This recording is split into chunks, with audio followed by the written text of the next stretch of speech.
2025 අවුරුද්ද BMICH එකේ book fair එකෙන් මම ගත්ත ලස්සන පොත් මොනවද කියලා බලමු. ඉතින් මම හැට් එකකුත් දාගෙන ගියා. පොතුත් අරගෙන අතින් කටින් බෑගුයි කුඩායි උස්සගෙන යන්න බැරි හින්දා. ඉතින් මම ගියේ 5 වෙනිදා. එදා මාර සෙනගක් තමයි හිටියේ. මුලින්ම අරටුව ස්ටෝල් එකට ගිහිල්ලා මිනි කොඩොල් සහ මම ලෙඩෙක් මට ලෙඩක් කියන පොත් ගත්ත 120ක ඩිස්කවුන්ට් එක. ඊළඟට මම සරසවි ඉංග්ලිෂ් පොත් තියෙන ස්ටෝල් එකට ගියා. හරිම සෙනගක් හිටියේ. මට රෝල් ඩාල්ගේ පොත් තමයි ගන්න උවමනා වුණේ. මේ පොත තමයි අන්තිමට ගත්තේ.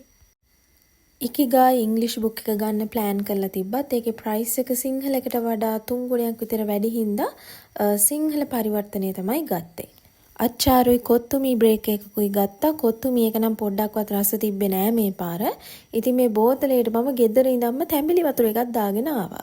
කේ බුක් ස්ටෝල් එකෙන් මගේ පෙම්වතුන් 11 සහ බීර සුවඳ ඇති හාදු කියන පොත් දෙක ගත්තා. හරිම සෙනගක් හිටියේ. මේ දවල් වෙනකොට ඔයාලට පේනවා ඇති කොච්චර ක්‍රවුඩ් එකක් හිටියද කියලා. ලිටල් හවුස් කතා මාලාවේ පොත් ටික මගේ අතේ තිබුණේ නැහැ. මම පොත් 3ක් ගත්තා මට නොස්ටැල්ජික් ෆීලින් එකක් ගන්න උවමනා වෙලා තිබ්බ නිසා. ඊළඟට සරසවි බුක් ස්ටෝල් එකෙන් සීනි මුරුක්කු පොත ගත්තා.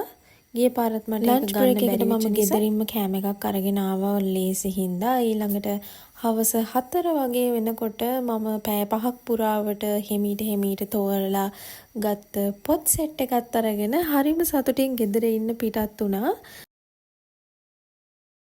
මම තවත් වීඩියෝ එකකින් අරගෙන එන්නම් මම ගත්ත පොත් ඔක්කොම මොනවද කියලා. Thank you.